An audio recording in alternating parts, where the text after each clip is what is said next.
Many years ago, a young man named Giovanni Guasconti left his home in Naples to study in northern Italy. He rented a small room on the top floor of a dark and ancient palace. Long ago, the building had belonged to a noble family. Now, an old woman, Signora Lisabetta, rented its rooms to students at the University of Padua. Giovanni's room had a small window. From it, he could see a large garden that had many plants and flowers. "Does the garden belong to you?" he asked Signora Lisabetta one day. "Oh, no," she said quickly.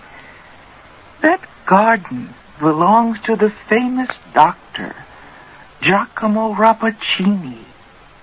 People say he uses those plants to make strange kinds of medicine. He lives in that small brown house in the garden with his daughter Beatrice." Giovanni often sat by his window to look at the garden. He had never seen so many different kinds of plants. They all had enormous green leaves and magnificent flowers in every color of the rainbow. Giovanni's favorite plant was in a white marble vase near the house. It was covered with big purple flowers.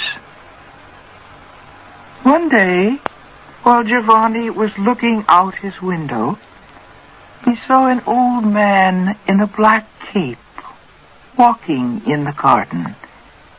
The old man was tall and thin.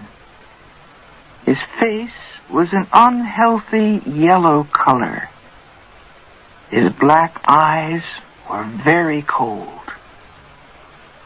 The old man wore thick gloves on his hands and a mask over his mouth and nose. He walked carefully among the plants, as if he were walking among wild animals or poisonous snakes. Although he looked at the flowers very closely, he did not touch or smell any of them. When the old man arrived at the plant with the big purple flowers, he stopped. He took off his mask and called loudly, "Beatrice, come help me." "I am coming, Father. What do you want?" answered a warm young voice from inside the house. A young woman came into the garden. Her thick, dark hair fell around her shoulders in curls. Her cheeks were pink, and her eyes were large and black. She seemed full of life, health, and energy as she walked among the plants. Giovanni thought she was as beautiful as the purple flowers in the marble vase. The old man said something to her. She nodded her head as she touched and smelled the flowers that her father had been so careful to avoid. Several weeks later, Giovanni went to visit Pietro Baglioni, a friend of his father's. Professor Baglioni taught medicine at the university. During the visit, Giovanni asked about Dr. Rappaccini. "He is a great scientist," Professor Baglioni replied, "but he is also a dangerous man." "Why?" asked Giovanni. The older man shook his head slowly. Because Rappaccini cares more about science than he does about people. He has created many terrible poisons from the plants in his garden. He thinks he can cure sickness with these poisons. It is true that several times he has cured a very sick person that everyone thought would die.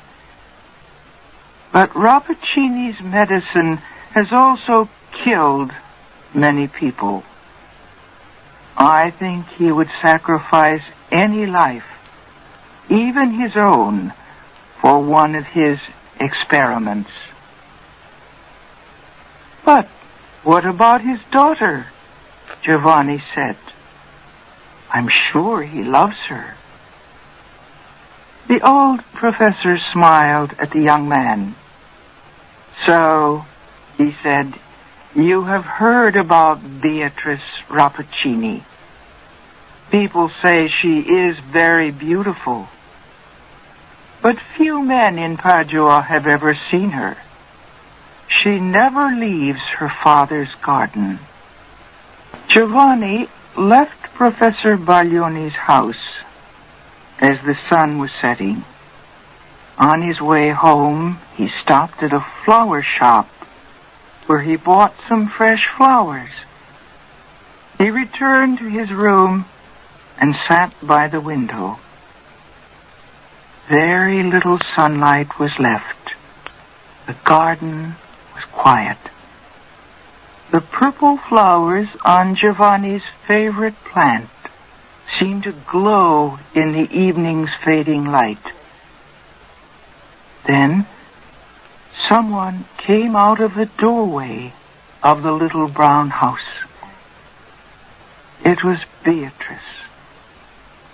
She entered the garden and walked among the plants. She bent to touch the leaves of a plant or to smell a flower.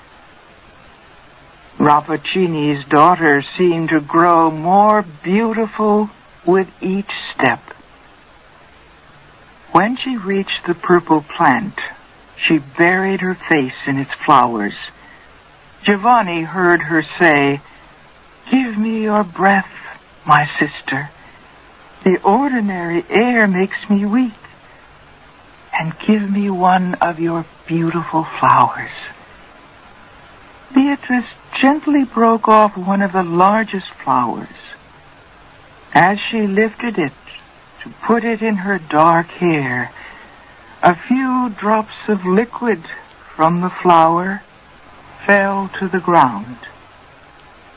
One of the drops landed on the head of a tiny lizard crawling near the feet of Beatrice.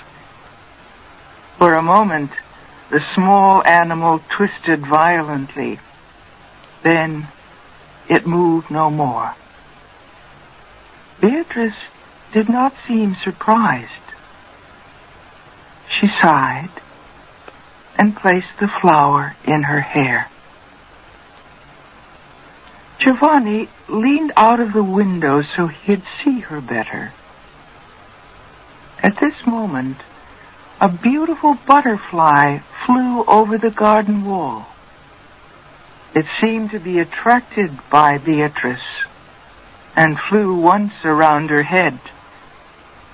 Then, the insect's bright wings stopped and it fell to the ground dead. Beatrice shook her head sadly. Suddenly, she looked up at Giovanni's window. She saw the young man looking at her.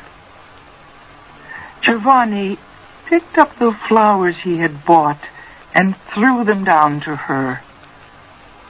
"Young lady," he said, "wear these flowers as a gift from Giovanni Guasconti." "Thank you," Beatrice answered. She picked up the flowers from the ground and quickly ran to the house. She stopped at the door for a moment to wave shyly at Giovanni. It seemed to him that his flowers were beginning to turn brown in her hands. For many days, the young man stayed away from the window that looked out on Rappaccini's garden. He wished he had not talked to Beatrice, because now he felt under the power of her beauty. He was a little afraid of her, too. He could not forget how the little lizard and the butterfly had died. One day, while he was returning home from his classes, he met Professor Baglioni on the street. "Well, Giovanni," the old man said, "have you forgotten me?" Then he looked closely at the young man. "What is wrong, my friend? Your appearance has changed since the last time we met." It was true. Giovanni had become very thin. His face was white, and his eyes seemed to burn with fever. As they stood talking, a man dressed in a long black cape came down the street. He moved slowly, like a person in poor health. His face was yellow, but his eyes were sharp and black. It was the man Giovanni had seen in the garden. As he passed them, the old man nodded coldly to Professor Baglioni, but he looked at Giovanni with a great deal of interest. "It's Dr. Rappaccini," Professor Baglioni whispered after the old man had passed them. "Has he ever seen your face before?" Giovanni shook his head. "No," he answered, "I don't think so." Professor Baglioni looked worried. "I think he has seen you before. I know that cold look of his. He looks the same way when he examines an animal he has killed in one of his experiments. Giovanni, I will bet my life on it. You are the subject of one of Rappaccini's experiments." Giovanni stepped away from the old man. "You are joking," he said. "No, I'm serious." The professor took Giovanni's arm. "Be careful, my young friend. You are in great danger." Giovanni pulled his arm away. "I must be going," he said. "Good night." As Giovanni hurried to his room, he felt confused and a little frightened. Signora Elisabetta was waiting for him outside his door. She knew he was interested in Beatrice. "I have good news for you," she said. "I know where there is a secret entrance into Rappaccini's garden." Giovanni could not believe his ears. "Where is it?" he asked. "Show me the way." He went in. The plants all seemed wild and unnatural. Giovanni realized that Rappaccini must have created these strange and terrible flowers through his experiments. Suddenly, Rappaccini's daughter came into the garden. She moved quickly among the flowers until she reached him. Giovanni apologized for coming into the garden without an invitation, but Beatrice smiled at him and made him feel welcome. "I see you love flowers," she said, "and so you have come to take a closer look at my father's rare collection." While she spoke, Giovanni noticed a perfume in the air around her. He wasn't sure if this wonderful smell came from the flowers or from her breath. She asked him about his home and his family. She told him she had spent her life in this garden. Giovanni felt as if he were talking to a very small child. Her spirit sparkled like clear water. They walked slowly through the garden as they talked. At last, they reached a beautiful plant that was covered with large purple flowers. He realized that the perfume from those flowers was like the perfume of Beatrice's breath, but much stronger. The young man reached out to break off one of the purple flowers, but Beatrice gave a scream that went through his heart like a knife.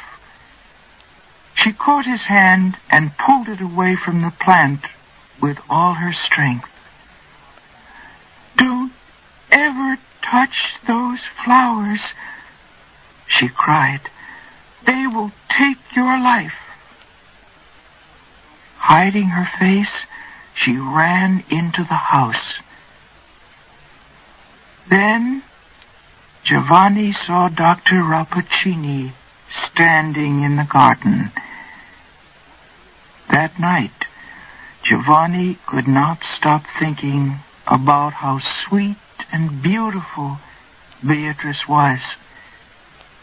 Finally, he fell asleep.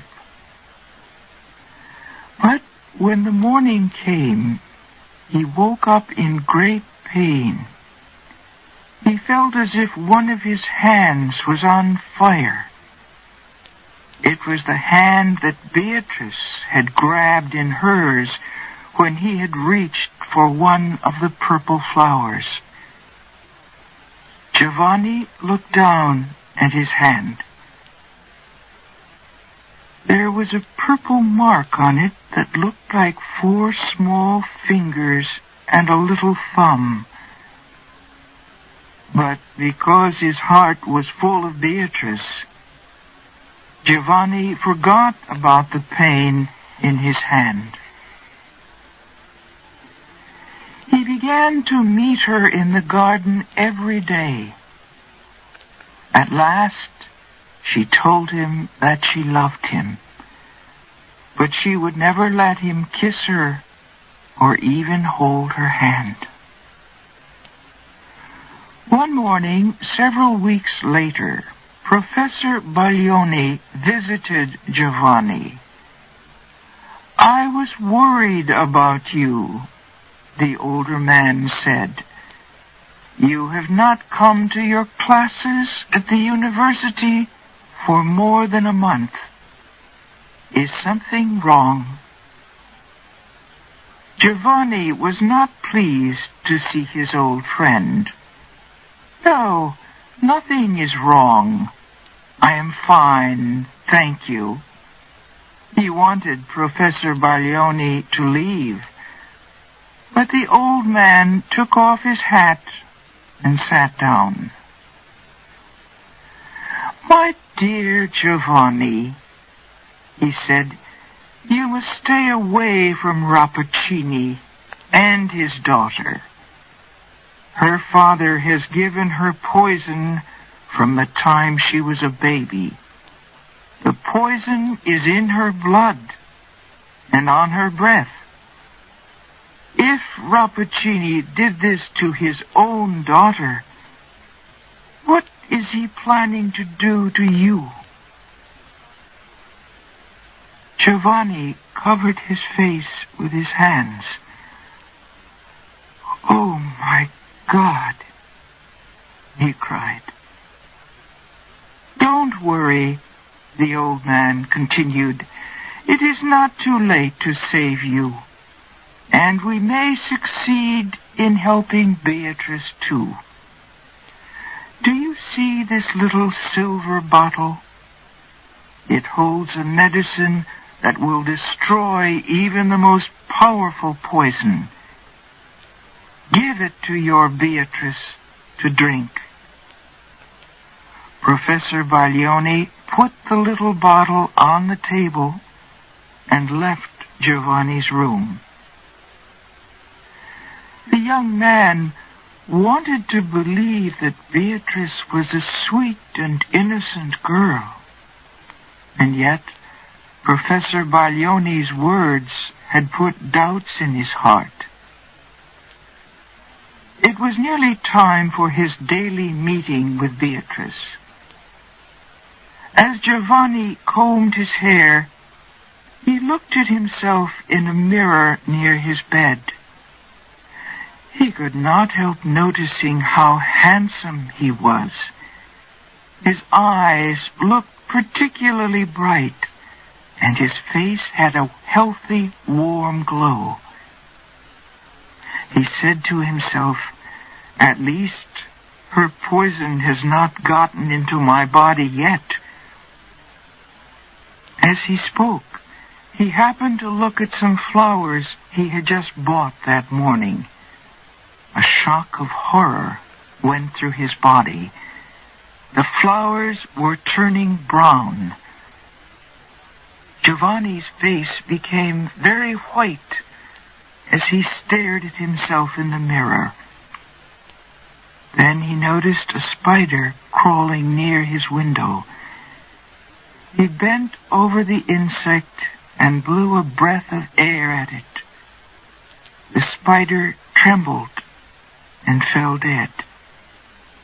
"I am cursed," Giovanni whispered to himself. "My own breath is poison." At that moment, a rich, sweet voice came floating up from the garden. "Giovanni, you are late. Come down."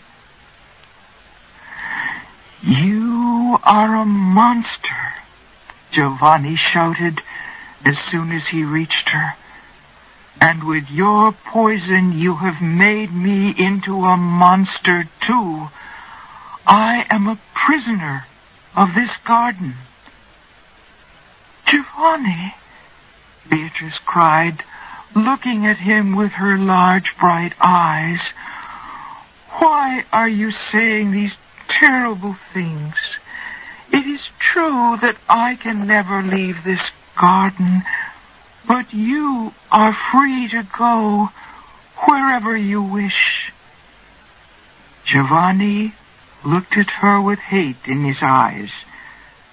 "Don't pretend that you don't know what you've done to me." A group of insects had flown into the garden. They came toward Giovanni and flew around his head. He blew his breath at them. The insects fell to the ground dead. Beatrice screamed, "I see it! I see it! My father's science has done this to us. Believe me, Giovanni, I did not ask him to do this to you. I only wanted to love you." Giovanni's anger changed to sadness. Then he remembered the medicine that Professor Baglioni had given him. Perhaps the medicine would destroy the poison in their bodies and help them to become normal again. "Dear Beatrice," He said, "Our fate is not so terrible." He showed her the little silver bottle and told her what the medicine inside it might do. "I will drink first," she said. "You must wait to see what happens to me before you drink it." She put Baglioni's medicine to her lips and took a small sip. At the same moment, Rappaccini came out of his house and walked slowly toward the two young people. He spread his hands out to them as if he were giving them a blessing. "My daughter," he said, "you are no longer alone in the world. Give Giovanni one of the purple flowers from your favorite plant. It will not hurt him now. My science and your love have made him different from ordinary men." "My father," Beatrice said weakly, "why did you do this terrible thing to your own child?" Rappaccini looked surprised. "What do you mean, my daughter?" he asked. "You have power no other woman has. You can defeat your strongest enemy with only a breath. Would you rather be a weak woman?" "I want to be loved, not feared," Beatrice replied. "But now it does not matter. I am leaving you, Father. I am going where the poison you have given me will do no harm. Goodbye to you, Giovanni." Beatrice dropped to the ground. She died at the feet of her father and Giovanni. The poison had been too much a part of the young woman. The medicine that destroyed the poison destroyed her as well.